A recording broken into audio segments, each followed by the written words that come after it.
Hey y'all, this is Software Focus, and today we're going back to basics with Snagit. You don't want to miss this.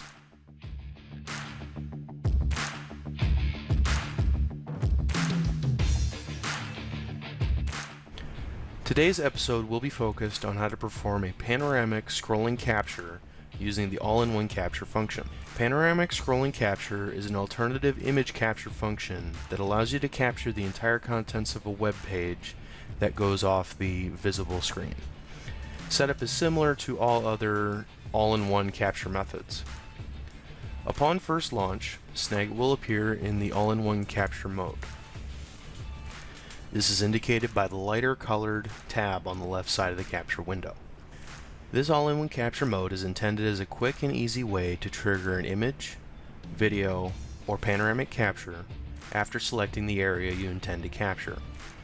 There are three main ways to start an all-in-one capture: clicking the red capture button on the right side of the capture window, clicking the red capture button in the one-click drop-down widget, or using the pre-configured hotkey, which by default is the print screen key.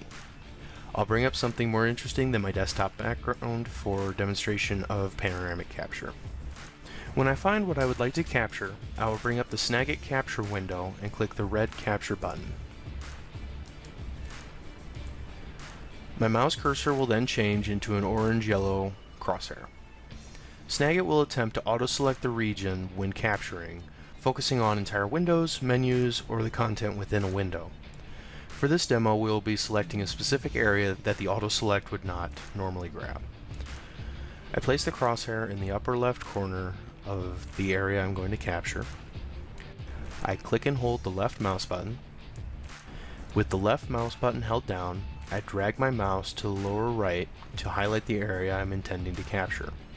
You'll notice that the area is brighter than the rest of the screen and is being surrounded by an orange-yellow boundary line. Once I've highlighted the area I wish to capture, I release the left mouse button. The mouse will turn back into the standard cursor and a control bar will appear. With this area selected, I am able to resize and fine-tune my capture area using the capture squares on the edges of this selection area, as well as clicking and dragging within the center of the captured area.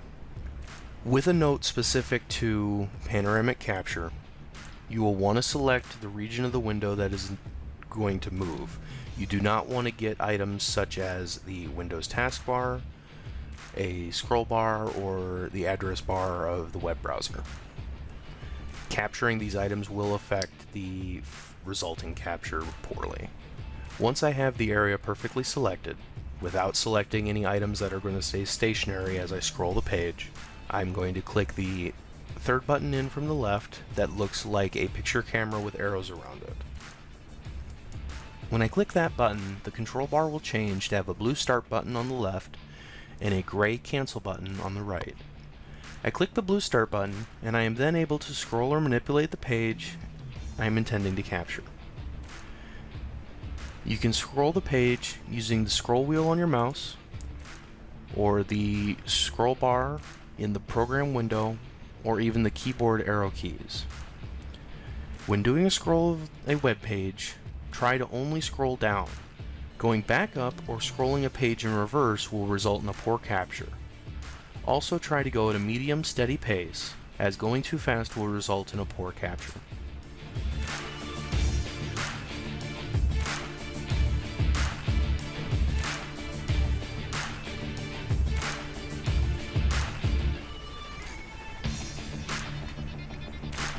Once I've captured what I want to, the control bar, if still visible, will have changed to have a red stop button on the left side. Clicking that button will stop the capture process, and Snagit will begin processing the image, where it will then appear in the Snagit editor. If the control bar is not visible, it may be on a secondary monitor or is in your taskbar. Clicking the red Snagit icon in your taskbar will bring the control bar back up, where you can then click stop.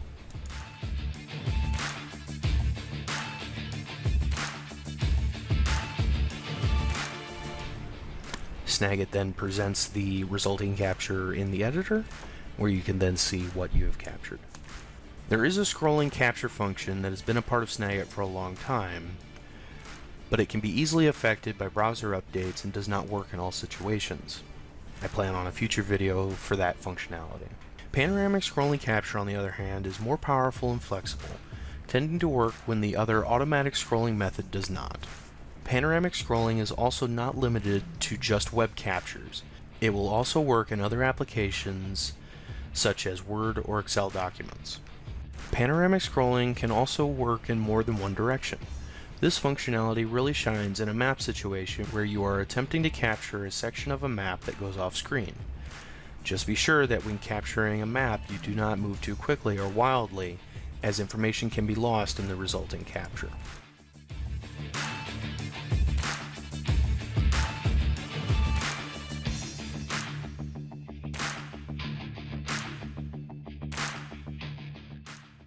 In this case, I'm doing an example capture of Manhattan, New York.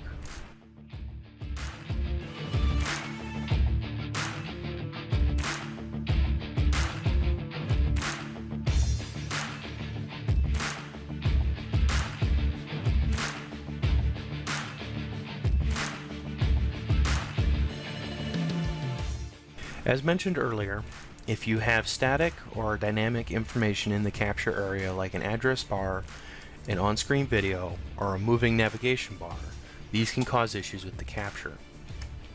This website is a good example of the difficult elements on a page that can cause issues for Snagit.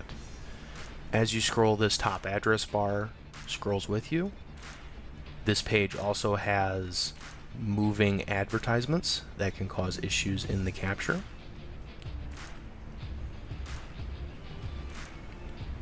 This is an attempted capture on the previously shown site. You'll see that data up here is cut off. You'll see that this area has been distorted as the advertisement changed while we were performing the capture. You'll also see that the navigation bar stayed with us and showed up again at the bottom. On all accounts, this capture didn't turn out too bad, but your mileage may vary and will be affected depending on the site that you're intending to capture. As you notice with this capture, you'll notice that it's very long and rather thin. This is because Snagit, of course, was capturing data that showed up across multiple screens and is then trying to present that data as a single image on one screen. So we are zoomed out to 15% of the full size, making it look like this. Because of this, if you ever share this image to a colleague, a friend, they'll probably need to zoom in on the image through their image viewer to get a clear view of what is actually being shown in this image, as Snagit is making a single image out of what has been captured. This same capture process applies for the one-click button and the hotkey. You just don't need to pull the Snagit capture window back up to initialize the capture. This has been Software Focus. If you like this video, hit that like button or click subscribe to join the channel for future videos. If you have any feedback or ideas for future videos, please leave a comment down below. Keep focusing!